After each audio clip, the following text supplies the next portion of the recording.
ঢাকার বাইরে ঈদের ছুটিতে ঘুরতে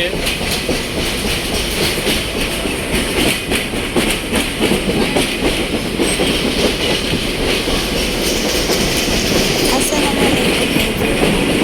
আশা করি সবাই ভালো আছো। নিউ একটা ব্লগ নিয়ে আবার চলে আসলাম।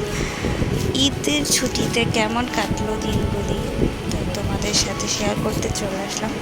আমি আসলে ঈদের 3rd দিন গিয়েছিলাম ঢাকার বাইরে গাজীপুরে, যেখানে আমার শ্বশুরবাড়ি। দেন আসলে আমার অনেক শৈশবকাল গাজীপুরিতে কেটেছিল। আমার বাবা যখন এখানে গভর্নমেন্ট জবে ছিলেন, এখানে আমি ক্লাস 5 পর্যন্ত স্কুলে পড়েছিলাম। তো এই স্মৃতিগুলো দেখার জন্যই আমি বের হয়েছিলাম। তো ঘুরতে ঘুরতে আমরা বিওএফের গলফ ফিল্ডে চলে আসলাম, যেখানে অনেক সুন্দর একটা গলফের ফিল্ড করা আছে এবং সেখানে একটা রেস্ট হাউস অ্যান্ড রেস্টুরেন্ট করা আছে। দেখতে খুবই সুন্দর, অনেক নাইস ডেকোরেশন করা, ছোট ছোট ফোয়ারা দিয়ে লাইটিং করা, দেখতে খুব ভালো লাগছে। বাট আমার মনে হচ্ছিল হয়তো বা আমি যদি দিনের বেলা যেতাম হয়তো বা ভিউটা আরও ভালো লাগতো। আমার মনে হয় এখানে আসার বেস্ট টাইমটা হবে বিকাল থেকে সন্ধ্যা, কারণ বিকালে হয়তো এখানে ছোট্ট একটা লেকের মতো আছে, যার উপর দিয়ে ছোট একটা পুলের মতো করা এবং পানির মাঝখানে বসে স্ন্যাক্স খাওয়ার একটা ব্যবস্থা আছে, যেটা দিনের বেলা বোঝা যায়, বাট রাতের বেলা সেটা বোঝা যায় না। আবার রাতের ভিউটাও অনেক সুন্দর, যেমন এই ফোয়ারাগুলো অনেক লাইটিং করা, এই লাইটগুলোর জন্য রাতের ভিউটা অনেক সুন্দর। তো আমরা এন্ট্রেন্সে ঢুকলাম, তো এন্ট্রেন্স দিয়ে আমরা উপরের দিকে চলে গেলাম একদম রুফে। তো রুফে একটা রেস্টুরেন্ট আছে, যেটা সবার জন্যই উন্মুক্ত। আর এই বিওএফটা মেনলি আর্মি পার্সনদের একটা প্রতিষ্ঠান।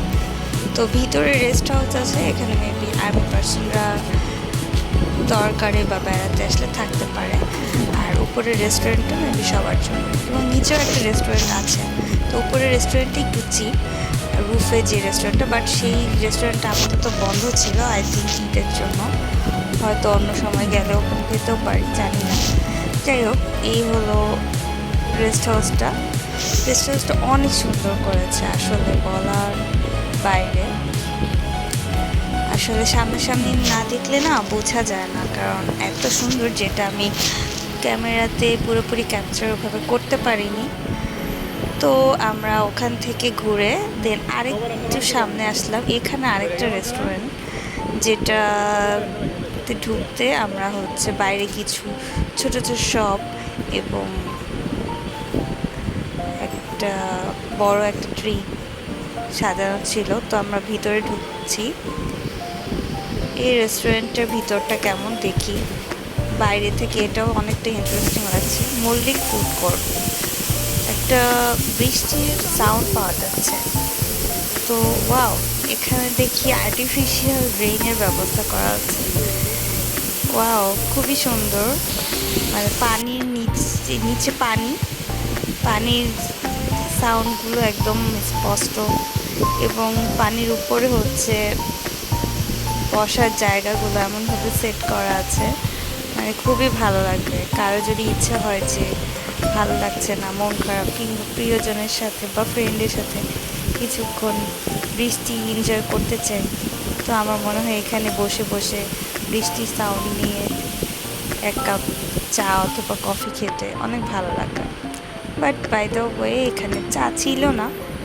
যাই হোক, অনেক সুন্দর ডেকোরেশন করা, ছবি তোলার জন্য খুবই ভালো। তো এই হলো আমার ব্লগ আজকের মতো। এখানেই ছোট্ট একটা ব্লগ ছিল। সবাই ভালো থাকবেন, সুস্থ থাকবেন, দোয়া করবেন এবং শেয়ার করবেন।